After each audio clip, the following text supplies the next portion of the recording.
Welcome back to Arkansas Bigfoot, everybody. Glad to see you all today.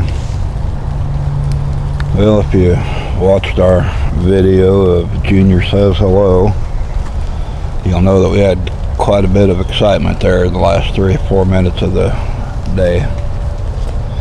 Wasn't necessarily my greatest vocal moment of all, but hey, when you're startled, it is what it is. Yeah. So. I don't think I was breathing. I'm not sure if I was breathing. But all things considered, I think we kind of pulled it all back together fairly well. Got a little bit of them.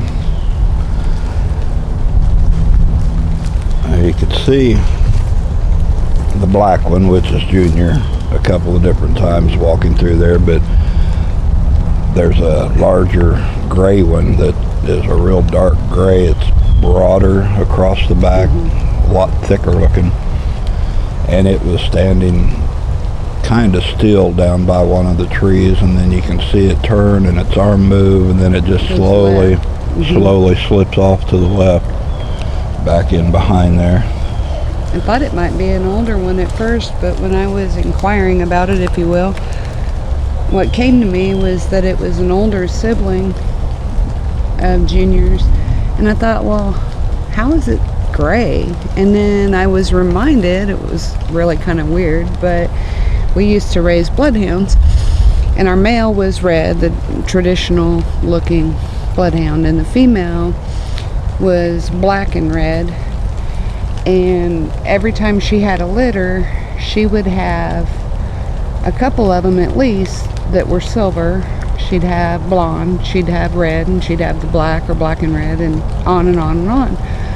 And when we had researched that back then, we found out the combination of their two types created that silver gene. And I thought, well, how clever is that? I guess it works for Sasquatch too, but so apparently we have another. One of the things that kind of dawned on me later after thinking about everything was, before that we had done the videos about that crazy orb and showed you that stone circle in the back and how that quartz had gotten stood up on end and the orgone blocks were positioned just a little bit different. Well, according to Anku, that's an indication of another shift, another change that we've gone through, or maybe that's kicked it up to another notch. I don't know. Entirely possible.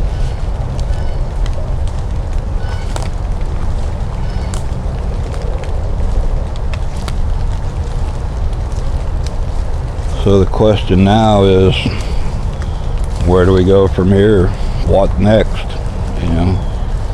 That's usually our question about every so many weeks. We reach a place where we're not sure where to go from where we are, and something will unfold or something will happen to show us more or show us a direction. You know, when we started all of this, it was about our own curiosity, and it was never something to grandstand about or to try to provide us with any type of, you know, what's the word I'm looking for, being in the spotlight kind of thing. But, you know, we're still in that mindset and try to keep everything on a peaceful keel out here, because from what we've been trying to show you and trying to explain, Sasquatch, Bigfoot, that's just a fraction of the whole picture that's going on. It's awesome, absolutely awesome that we were able to photograph what we did. Oh yeah. But there's so much other stuff going on. It's like, it just feels like a whole hallway full of doors. You know, like you get... I hate to use this as a comparison, but it's almost like we've got our own miniature version of a skinwalker ranch, so to speak. I'm going to keep it on a higher level than that, because I don't do... Yeah. Well, it's just a familiar... If I start finding mutilations, we're going to have a tough conversation. A familiar terminology that they can associate with. But yeah. It's just a good variety of energies, experiences. The turtles are everywhere. That's the third one in 2 days. Hey, baby. You got a pretty shell. Girl. Let me see. I don't know. Let me see its belly. Yeah, that's a girl. Hey, baby. Oh, leave me alone. So we've had 2 girls and a boy in the last day.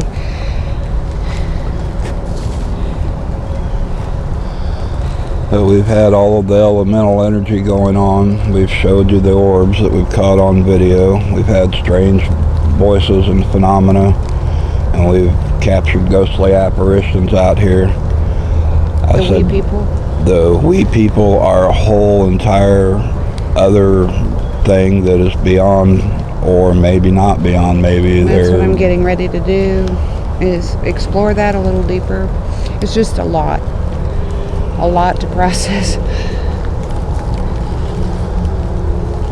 So I guess is what next is we keep on with what we're doing with this part of it, but you know, there's so much other stuff to look at out here, and to try to, you know, get those moments where we can show them to you on video and let you see it and appreciate it for what it is. Maybe show a little bit of understanding, or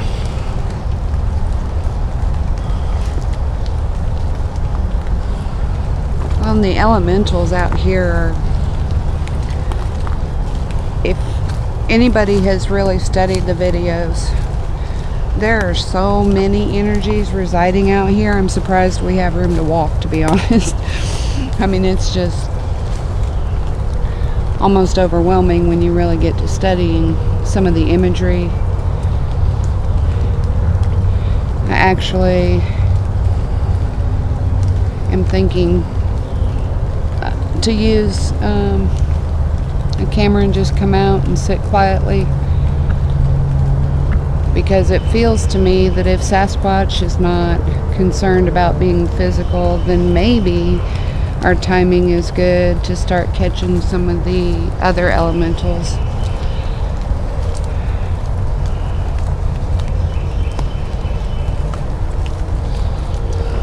one of the biggest challenges right now is we've gotten Junior and cohorts so enamored with the peanut butter and the treats that it's hard to find hard to find spots out here to really set up a little area for some of that. So we might try to incorporate some other places into it. I'm willing to try to see if there's a way to communicate and say, hey, you know, where can this be left that you guys won't mess with it? And as much as they are about respect, I think it's negotiable. I think they're willing to be that as long as it's clear and those boundaries are set. Now you guys got to see Junior walking through the brush, saw his legs and arms and everything moving, and it's extremely hard to pick out even when they're moving. How many times have we pointed the camera directly at them out here, and never known. When they're standing completely still, they just look like they're part of the tree or part of the brush. You know, if they squat down or just zap out and vanish, there's no way to know what you were looking at. You just sit there looking at blob squatches on the screen going, huh? I think it was excuse me, John Two Birds that had said that when he was teaching or training younger Native Americans, part of their teaching was about Sasquatch, and they would go to the woods, and of course, well, I don't see anything, and his whole thing was, well, how many trees do you count? And they would actually sketch out or draw what they saw, and you know, he made it very clear that they can like literally just become a tree if they have to, and I just about believe it, at least to the visual, eye level for us. I saw something over here. And we've got several great viewers that tediously pick through looking for the faces that are peeking out and hiding, or the head and shoulders that they can see a silhouette, and that is more time consuming than my old tired eyes can cope with, and I appreciate everybody doing that part for us.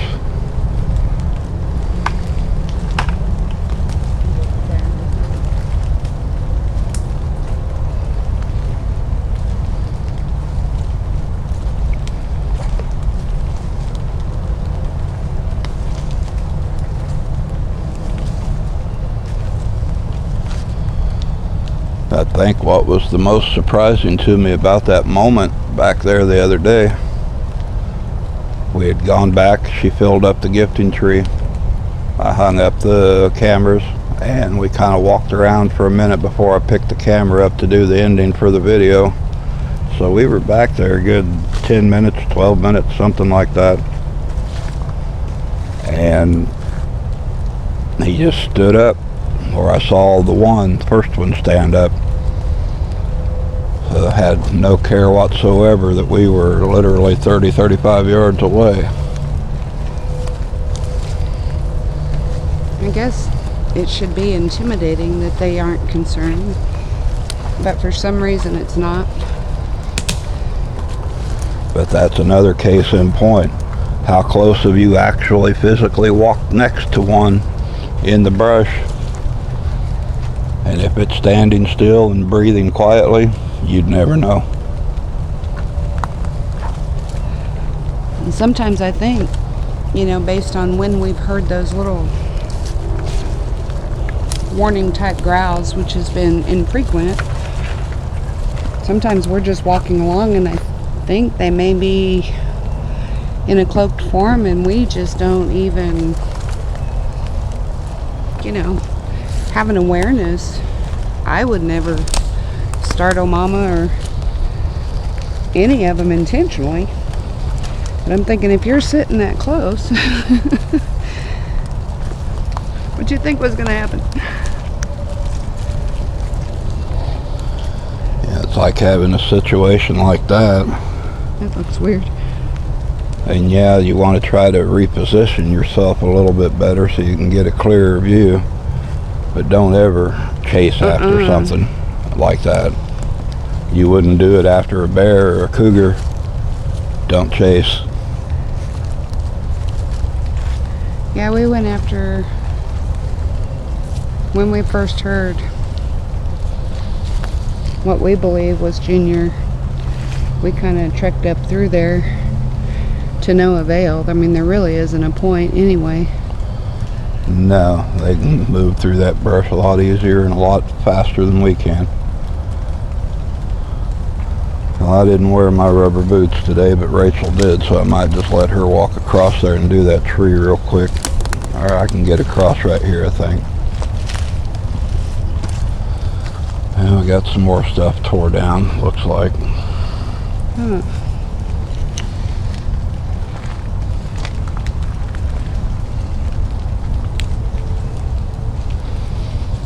I'll let you fix that up. I don't see that go-go juice can. It's gone.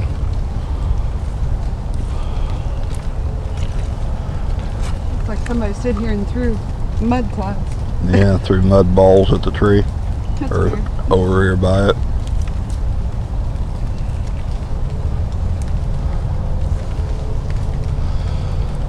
Got them a few different things down in the bucket today. Pulled some corn out of the garden. Thought they might like some fresh corn.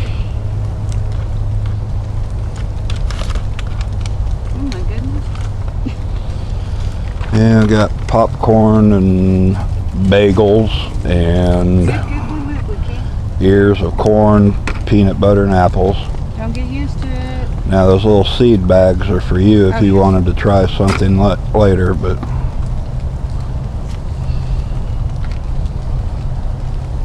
you know, and on video we've seen a lot of activity around this tree. I don't know that this tree isn't a portal to other places or other beings. So honestly, unless the big guys let us get them captured on those trail cams. Although I don't... There's not a good position right here. I mean, there's trees all around it, but they're either so close that it's obvious when you hang a camera, or too far back that the sensor won't pick it up because of brush and interference. So it's not like we can easily move the gifting tree. So I can barely get in here.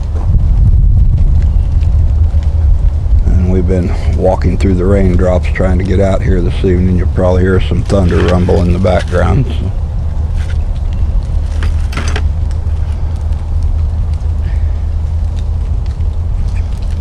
I had a lady ask me on the comments either yesterday or the day before what would happen if we quit leaving the food out here for them.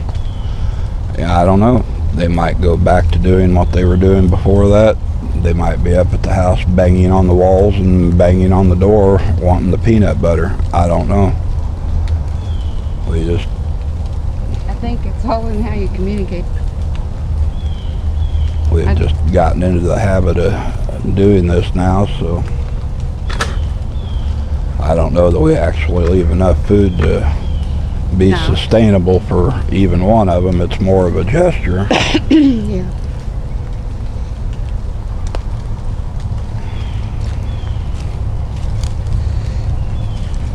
Well, that's just it. I mean, I think for the better part of me says that there was a conversation about why we weren't going to be able to be out here leaving anything. I don't feel like they're an unforgiving type of... Now look how that cedar has turned. That's a dead tree. That's Anku. Yeah. That Holy bejesus. had nothing fall on it. That cedar has been completely arched, and that's 40 foot up. And that glyph that's over here, I still have to explore that, because as quick as I stepped into it the other day, I just was showered from head to toe with goosebumps. I stepped right back out of it because I really didn't know what it meant, but I heard in my for you. So Junior pushed this down on his caffeine. Well, we assume on his caffeine rage. On his caffeine rage. But Anku had said that they would use it. Well, apparently they're using it. So. Wow. Anyway, the tree obviously has been pushed down, but that has nothing to do with the big cedar tree that's behind it. And it was standing straight up and down. Oh, you know what? 2 days ago. And it's got that Union Jack at the bottom of it. And the whole thing has just been turned and pulled. Do you think that's Anku, or is that other one? I don't know which one it is. I'm feeling... Wow. I wonder what the EMF is on that. Because that other one that was back here, right behind you, right, was the 200 and something arch? Yeah, that gateway right back in there, there's like... EMF out. Like 3. Well, we'll have to bring it.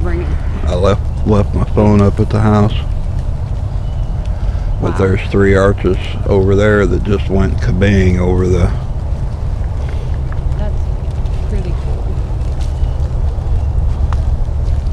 And they've still got the protective tridents around this spot. I'm looking to see what else is noticeable right here.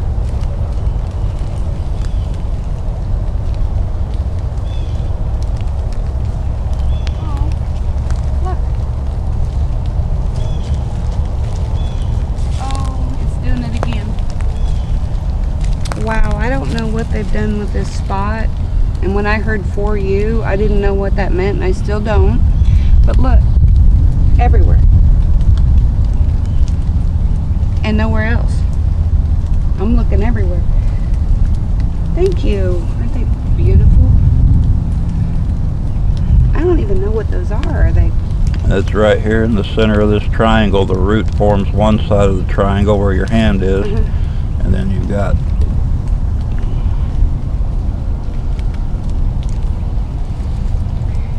Well, you know, this was right after that orb incident happened, and I had had that dream when I stepped over here. You know, the whole goosebumps thing ensued. Did it again. But I'm wondering if it's not a way to provide protection to us, you know, if we're feeling It's susceptible. all just right here around this, and another spot exactly like it right there on the other side of the fallen tree. Oh yeah, I didn't see that. Those are little flowers. I've never seen them like that before.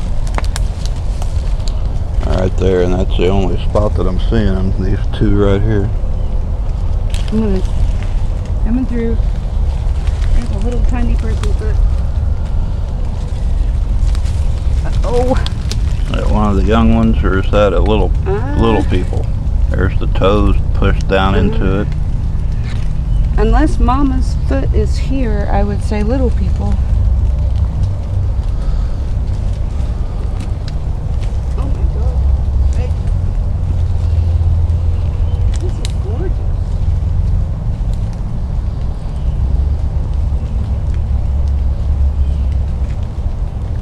Ooh. I think we have a his and hers. You should step over here and see if it gets you. That is just awesome. And I didn't disappear, so it's all good. I'm going to say thank you.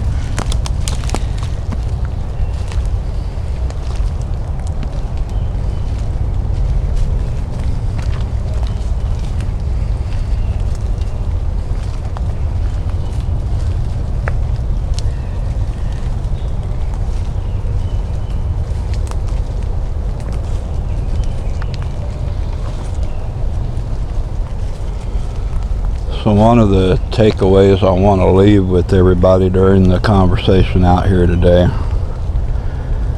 is that, you know, everything runs on cycles and it ebbs and flows. Yeah. And the veil right now is extremely thin. We've had this happen constantly over the centuries. Imagine the veil being like a thick piece of plexiglass, and then it wears down thin to almost tissue paper. Yeah. When it's thick, they literally have to use doors and windows to come through. When it's thin, it's just like tissue paper, and anything can punch through it when they want to. And that's kind of the area where we're at right now with everything, and I'm talking globally. I'm not talking about just our woods. Mm-hmm. And I'd say it's a caution as well as a blessing, you know, because that's not all bad stuff running in and out, but we do have to be more aware of especially environments like this. But it's cyclical, and some of these energies that try to push through are trying to create the chaos and the anger and the hate and the fear and the distress and the confusion, which is exactly what we've got going on now everywhere. I think we have probably determined between ourselves and in ourselves that we're not going to be the fall guys for them. But it's hard because when you have stuff like that going on, it's easy to forget. It's easy to get caught up in the drama, the hologram of the drama. And that's what I feel that it is. A lot of times it's just a hologram or something holographic that has an ability to play on us and allow us to feed, you know, a negative energy.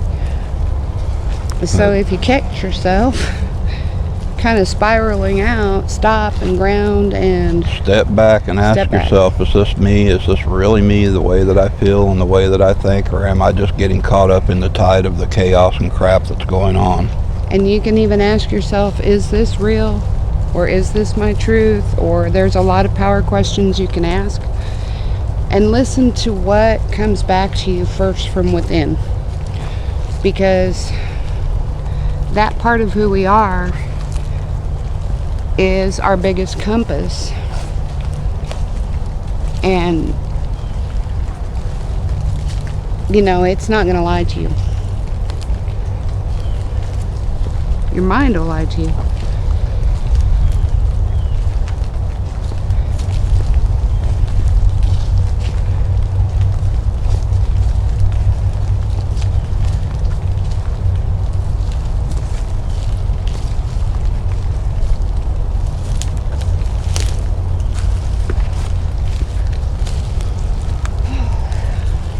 But even in times like this too shall pass. It might be chaotic, it might be ugly and distasteful, and might be extremely violent, but it's a cycle. We got to get our head back into our own self of what we are and what we believe and what we think is our own truth, and quit getting caught up in the parasitic blood-sucking feed of whatever is pushing all the buttons and stirring all the chaos. And hopefully what we call our own truth is the highest truth, is source, you know, it's the part that's sound and secure and knows that everything is safe and under control.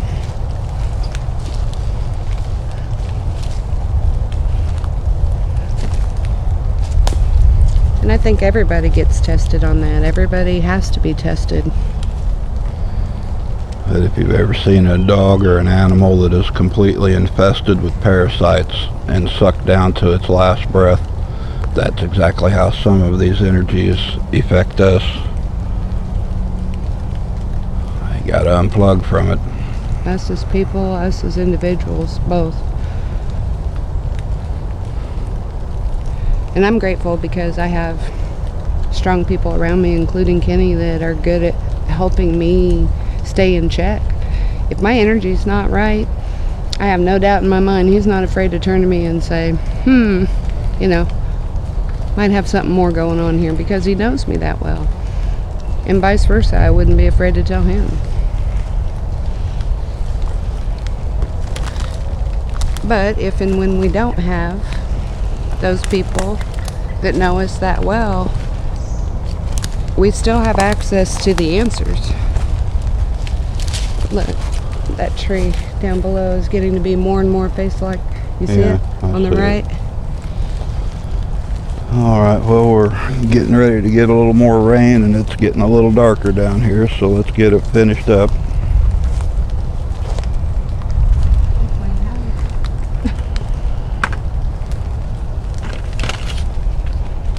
I don't know, I might regret putting those ears of corn out here. Might start something I didn't want, because so far they've been good about not getting into the garden.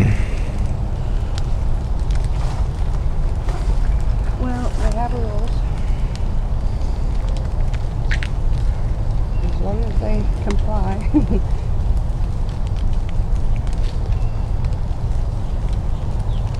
You're back here today, Junior. Come on, buddy.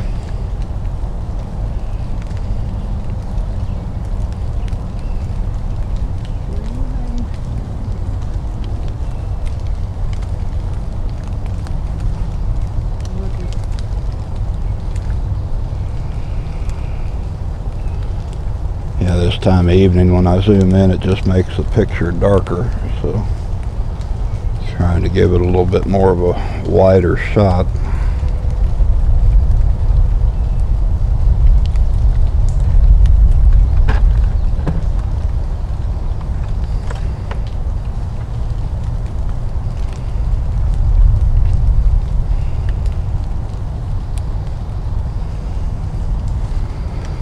Well, he's got the whole grocery store going on back here today. Popcorn, peanut butter, apples, bananas, corn on the cob, bagels, cheese doodles. Last time I came, I only brought apple. And our broad-headed skink is Nowhere to be found somewhere else to haunt, so guess we better glance at this over here real quick before we get going.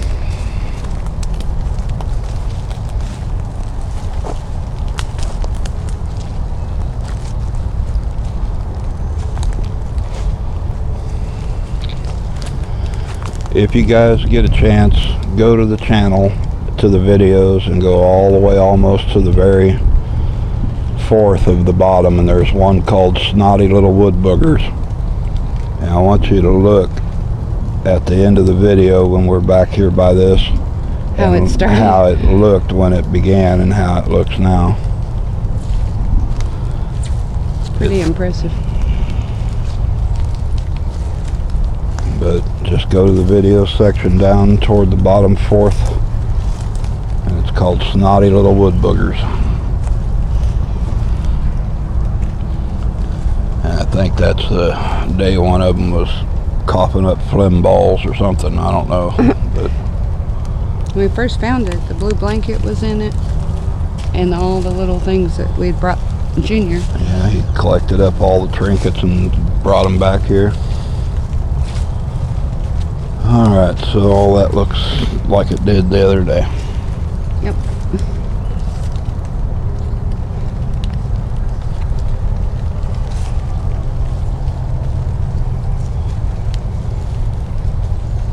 Alright, it's your last chance for the night, guys. Where are you? I was just having this visual of him jumping out and going, ta-da!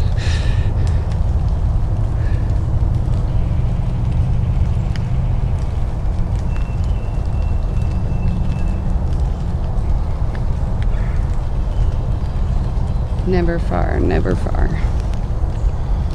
Alright guys, hit the like, share, and subscribe. Send a 50-pound bag of coffee beans, and we will catch you down the trail. Thanks.